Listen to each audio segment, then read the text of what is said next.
Direktur Puet, Pak Nugroho Setionagoro yang saya hormati dari Kementerian Desa, beserta rombongan juga Pak Kepala Dinas BMD Provinsi Jawa Timur yang saya hormati, dan rekan-rekan sekalian, Direktur BUMDes dari seluruh Jawa Timur yang saya hormati dan saya cintai.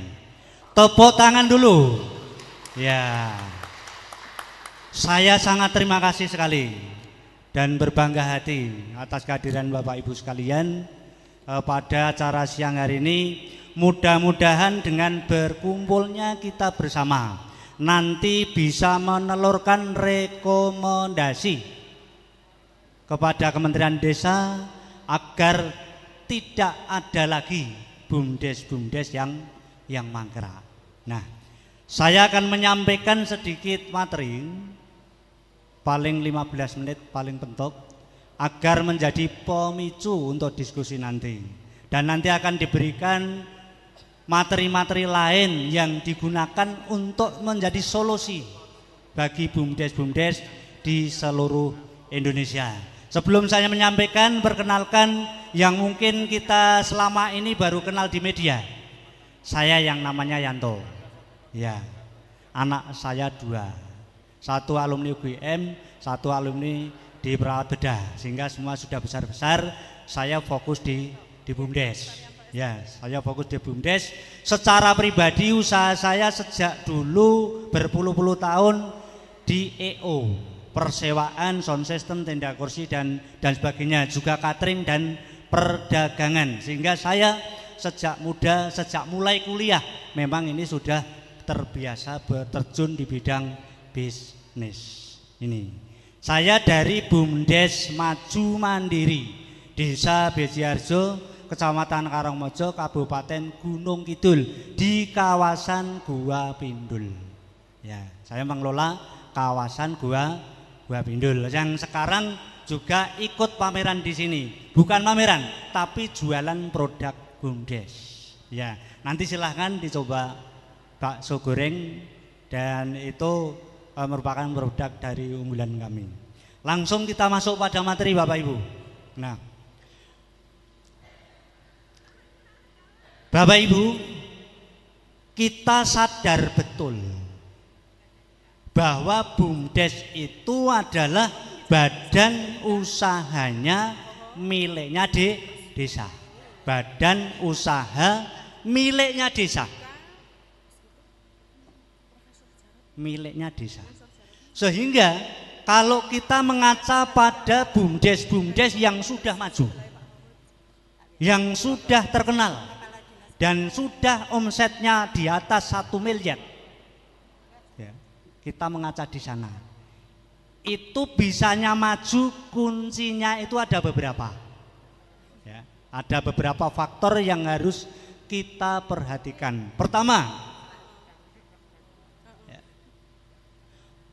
peran pemerintah desa dan BPD, kuncinya satu itu. Ya. Satu, peran pemerintah desa dengan BPD. Perannya apa? Nomor 1, pemerintah desa harus membuat regulasi dalam bentuk perdes yang prosedurnya benar, isinya juga sesuai dengan potensi desa dan bisa dilaksanakan oleh pengurus BUMDes. Kenapa saya sampaikan begitu? Karena banyak perdes-perdes yang diciptakan oleh desa, dijalankan oleh BUMDes tidak bisa. Jadi perdesnya terlalu tinggi, tidak sesuai dengan potensi yang ada di desa.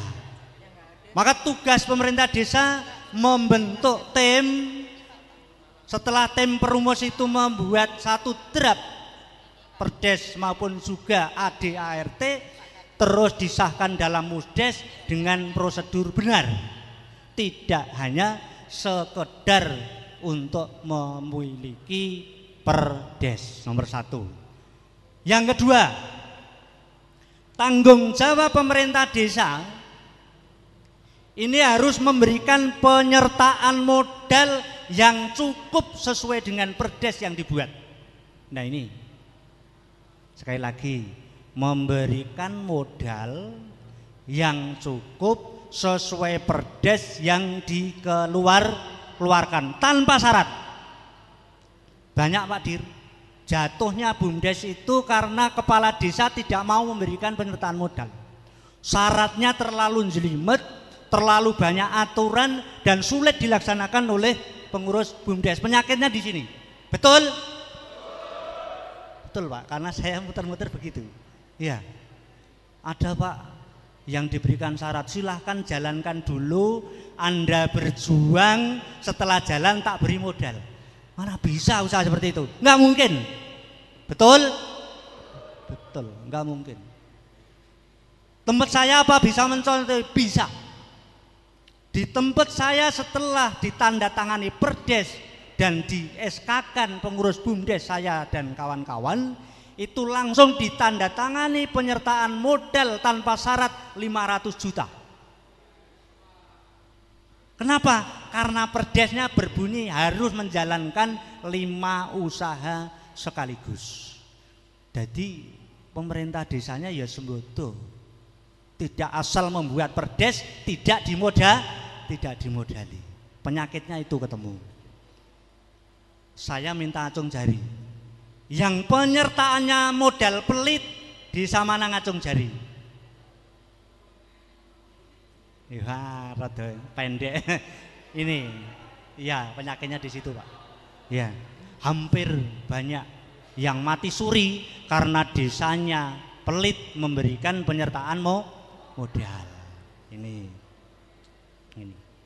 Yang ketiga, banyak desa, pemerintah desa mendirikan BUMDes tanpa analisa potensi yang jelas.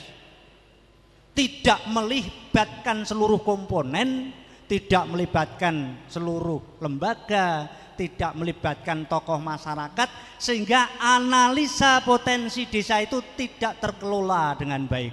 Betul? Betul. Banyak yang masih ambisi pribadi, banyak yang hanya menunjuk pengusaha di situ untuk dijadikan satu usaha BUMDes. Mestinya membuat satu tim pengkajian, setelah jadi diperdeskan, dimodali cukup, baru jalan. 3 saja yang BUMDes. Saya mohon maaf Pak Kades, yang hadir banyak toh. Saya lihat datanya itu banyak sekali kepala desa yang hadir pada siang ini.